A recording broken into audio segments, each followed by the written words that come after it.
मेरे एजे YouTuber channel पर आने के लिए आपका धन्यवाद। वीडियो देखने से पहले सब्सक्राइबर करो, लाइक करो, शेयर करो। मैं आपके लिए लेकर आया हूँ हिंदी कहानी पापी राजा की। हिमाचल के सोनभद्र राज्य में राजा तेजेंद्र का राज था। उनकी प्रजा अपने राजा से बहुत प्रेम करती थी और राजा भी अपनी प्रजा से बहुत प्रेम करता था। पर राजा की सबसे बड़ी कमजोरी थी उसकी रानी मनोरमा। वो अपनी रानी के बिना एक पल भी नहीं रह सकता था। राजा तेजेंद्र का वर्चस्व दिन रात तरक्की कर रहा था। राजा हर समय रानी को अपने साथ ही रखते, यहाँ तक कि युद्ध के लिए भी जाता तो भी रानी मनोरमा उसके साथ ही जाती। एक दिन हिमाचल के जंगलों में राजा ने अपना डेरा डाला था। रानी की दासी, महाराज की जय हो। महाराज, महारानी की तबीयत कुछ ठीक नहीं लग रही है। क्या हुआ हमारी महारानी को? महाराज, महारानी हमारे सोनभद्र राज्य के उत्तराधिकारी को जन्म देने वाली है। दासी, ये तुम्हारा इनाम है। हम अभी महारानी से मिलने उनके कक्ष में जाना चाहते हैं। तुम हमारा संदेश लेकर जाओ। महाराज की जय हो। महाराज, आप बड़े दयालु हैं। दासी रानी मनोरमा के कक्ष में जाकर महाराज के आने का संदेश देती हैं और महारानी मनोरमा भी महाराज तेजेंद्र का इंतजार करने लगती हैं। तभी वहाँ महाराज आते हैं। महारानी, आज आपने हमें जीवन की एक और अनमोल खुशी दी है। महाराज, मैं जानती हूँ आप बहुत खुश हैं, परंतु अब मैं आपके साथ किसी भी यात्रा पर न जा सकूंगी। ऐसा क्यों कह रही हैं आप महारानी? क्योंकि अब मुझे महल में ही रहना होगा। नहीं, ऐसा नहीं हो सकता। हम आपके बिना एक पल भी नहीं रह सकते। आप फिक्र मत कीजिए, हम आपकी सुख सुविधा और आराम का पूरा ध्यान रखेंगे। महाराज के आगे किसी की कुछ न चली और गर्भावस्था के दौरान भी महारानी को महाराज अपने साथ यात्रा पर ले जाते रहे। समय निकट आ चुका था। महाराज दूसरे राज्य में एक सभा के लिए आमंत्रित किए गए थे। महारानी भी उनके साथ थीं। रास्ते में महारानी की तबीयत अचानक खराब हो गई। महारानी 2 जुड़वा बच्चों को जन्म देने के बाद चल बसी। राजा पूरी तरह से टूट गया। वो आग बबूला हो उठा। इन जुड़वा बच्चों ने मुझसे मेरी महारानी को छीन लिया। मैं इनकी मनहूस शक्ल नहीं देखना चाहता। ले जाओ इन्हें यहाँ से। इन्हें इनकी नानी के पास छोड़ाओ। राजा ने अपने प्रधानमंत्री हरिराम को निर्देश दे दिए। लेकिन महाराज। चुप रहो। तुमने सुना नहीं मैंने क्या कहा? मैं अब इस बारे में कोई बहस नहीं करना चाहता। मेरे आदेश का पालन हो। जी महाराज, जो आज्ञा महाराज। एक और बात, आज के बाद मुझे मेरे राज्य में कोई बच्चा दिखाई नहीं देना चाहिए। उन्हें यहाँ से भगा दो। महाराज, ये ठीक नहीं होगा। क्या मतलब है तुम्हारा? महाराज, प्रजा अपने बच्चों के बिना मर जाएगी। ठीक है, बच्चों को राज्य से बाहर मत भेजो, पर उनका बचपन समाप्त कर दो। मैं कुछ समझा नहीं महाराज। मैं चाहता हूं कि बच्चे अपना बचपना छोड़कर बड़ों की तरह व्यवहार करना सीखें। आज से सब बच्चों का उछल कूद करना, खेलना और खिलखिलाना सब बंद। पर क्यों महाराज? मैं नहीं चाहता कि कोई भी बच्चा मुझे मेरे जुड़वा बच्चों की याद दिलाए। उनका ध्यान आते ही मेरा खून खौलता है। मुझे मेरी महारानी मनोरमा की याद आती है। मुझे लगता है कि इन जुड़वा बच्चों की वजह से मेरा सब कुछ लुट चुका है। अपना सिर झुकाकर हरिराम वहीं खड़ा रहा और कुछ न बोला। पूरे राज्य में यह ऐलान कर दो कि मेरे आदेश का पालन सभी बच्चों को करना होगा। उल्लंघन करने वाले बच्चे को राज्य से सदा के लिए निकाल दिया जाएगा और उसके माता पिता भी दंडित होंगे। अगले दिन से ही आदेश लागू हो गया। राजा का आदेश सुनकर लोगों में काफी रोष था। नगरवासी आपस में बातें कर रहे थे। हमारे राजा ने यह कैसा आदेश दे दिया है? भला ये भी कोई बात होती है क्या?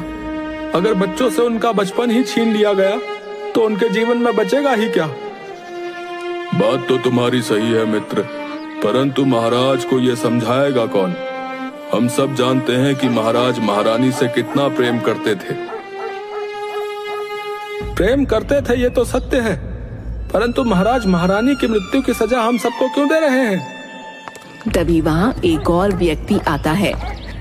अरे महारानी की मृत्यु का कारण भी तो महाराज हैं। यदि उन्होंने इस अवस्था में भी महारानी को अपने साथ यात्रा पर ले जाने की जिद ना की होती तो शायद आज महारानी जीवित होती। हाँ, ये भी बात सत्य है, परंतु ये सब बातें महाराज को बताए कौन और समझाएगा कौन? एक महारानी ही थी जिनकी बात महाराज समझते और सुनते थे, परंतु इस समय तो महाराज से कुछ कहना भी अपने प्राणों से हाथ धोने के बराबर है। लोगों में मूर्खता भरे इस आदेश को लेकर काफी नाराजगी थी, लेकिन वो राजा के सामने इसका विरोध करने से डरते थे। हारकर उन्होंने अपने बच्चों को जीने का नया तरीका सिखाना शुरू कर दिया।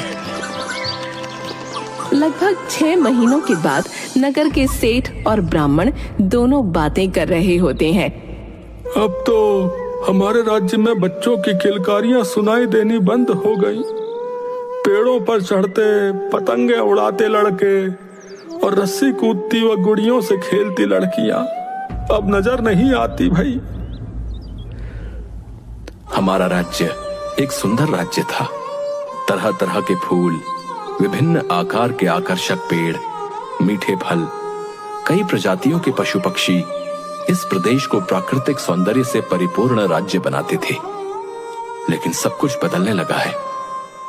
पक्षियों ने चहचहाना छोड़ दिया। जिन बुलबुल और पपीहों की कूकू से हम नगरवासियों की सुबह होती थी, वो शांत होते जा रहे हैं।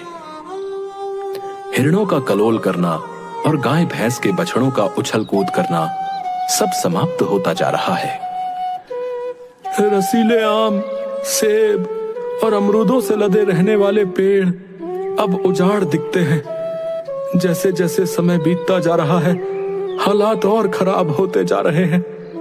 वरुण देव भी प्रदेश से नाराज लगते हैं, जिस कारण वर्षा भी नहीं हो पा रही है। धीरे धीरे हालात बिगड़ते ही जा रहे थे।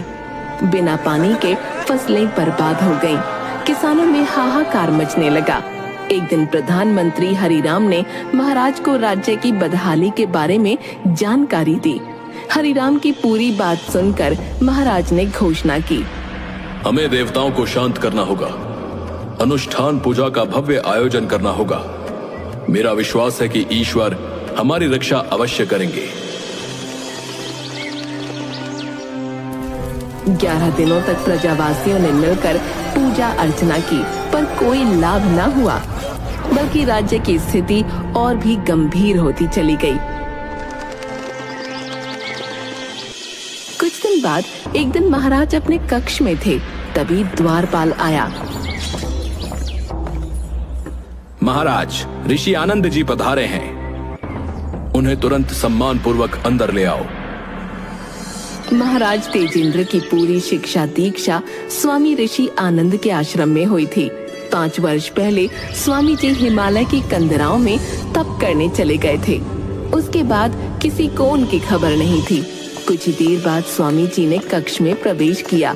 उनके चेहरे का तेज देखते ही बन रहा था। स्वामी जी, आप सही समय पर पधारे हैं। मेरी सहायता कीजिए। क्या हुआ राजन? महाराज ने पूरा घटनाक्रम स्वामी जी को कह सुनाया।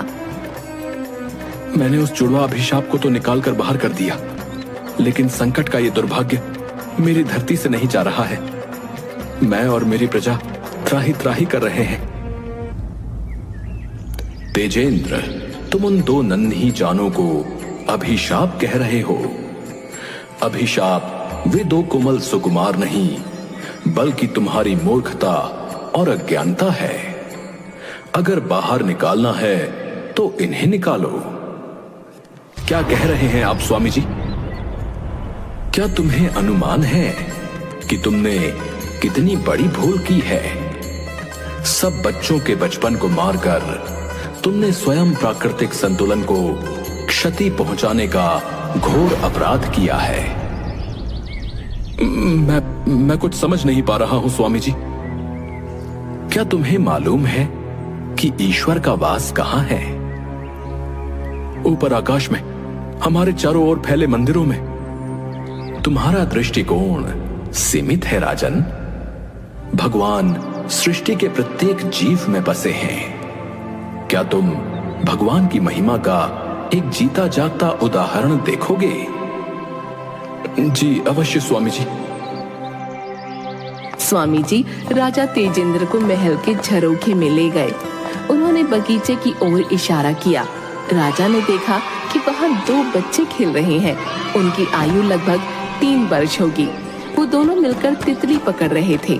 कभी वे आपस में टकरा रहे थे तो कभी घास पर गिर रहे थे।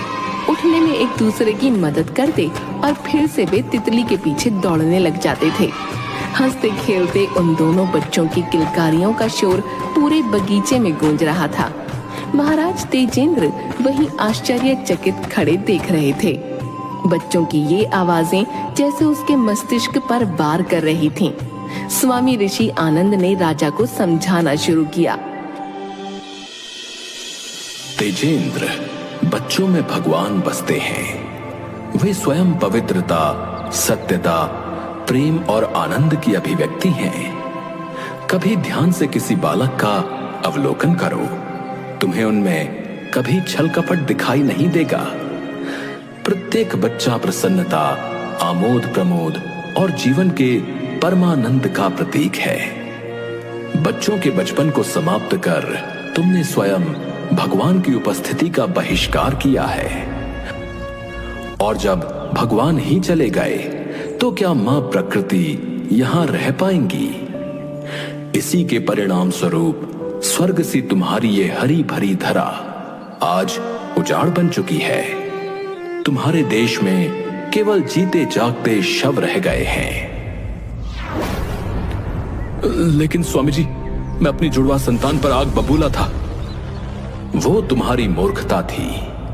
तुम्हारी पत्नी की असामयिक मृत्यु उसके भाग्य में थी। तुम उन दोनों निर्दोष मासूमों पर आरोप कैसे लगा सकते हो? वे शिशु अपनी जननी को क्यों मारेंगे तेजेंद्र? बताओ। हे प्रभु, ये मैंने क्या कर डाला? मुझे तो ये भी नहीं मालूम कि मेरे बच्चे आज कहाँ हैं। 1 वर्ष पहले मुझे संदेश मिला था कि एक साधु उन दोनों बच्चों को अपने साथ ले गया था। हाँ, एक साधु उन बच्चों को ले गया था और वही साधु उन्हें वापस तुम्हारे पास लाया है। वे जुड़वा बच्चे इस समय तुम्हारे बगीचे में खेल रहे हैं। क्या कहा आपने स्वामी जी? हाँ तेजेंद्र, मुझे सोनभद्र की प्रजा और तुम्हारी समस्याओं के बारे में कुछ समय पहले ही पता लग गया था। मैं तुम्हारे बच्चों को उनकी नानी के घर से ले गया। तब से वे मेरे ही आश्रम में रह रहे थे। महाराज तेजेंद्र दौड़कर आंगन में पहुंचे और अपने बच्चों को देखने लगे। दोनों बच्चे खेल रहे थे। कभी वे घास पर गिर जाते। आंगन में महल के कई लोगों की भीड़ लग चुकी थी, क्योंकि वर्षों बाद बच्चों को बच्चों जैसा व्यवहार करते देखा जा रहा था। मेरे प्यारे प्रजावासियों, आज आप सबके सामने आपका राजा होते हुए भी आपसे क्षमा याचना करने आया हूं। मैंने अपनी अल्प बुद्धि के कारण जो पाप किया है, उस पाप की सजा मिलनी चाहिए और वो मुझे मिलेगी भी। परंतु मैं आप सबका अपराधी हूं, इसलिए आप सबसे क्षमा याचना करना चाहता हूं। महाराज तेजेंद्र की जय हो! महाराज तेजेंद्र की जय हो! राजकुमारों की जय हो! 1 वर्ष पश्चात जुड़वा बच्चों का चौथा जन्मदिन था। पूरे राज्य में उत्सव मनाया जा रहा था। पक्षी चहचहा रहे थे। फलों से लदी पेड़ों की शाखाएं हवाओं संग झूल रही थीं। कुछ महीने पहले हुई बारिश के कारण खेतों में फसलें लहलहा रही थीं। महल के बीचों बीच खड़ी बच्चों की भीड़ में गुब्बारे फटने का एक जोरदार धमाका हुआ। सभी बच्चे तालियां बजाकर एक जोकर का स्वागत कर रहे थे। ये जोकर मंच के बीच आकर खड़ा हो गया। जब तालियों की गड़गड़ाहट से पूरा मंच रोमांचित हो उठा तो इस जोकर ने अपना मुखौटा हटाया। ये कोई और नहीं, सोनभद्र के महाराज तेजेंद्र थे।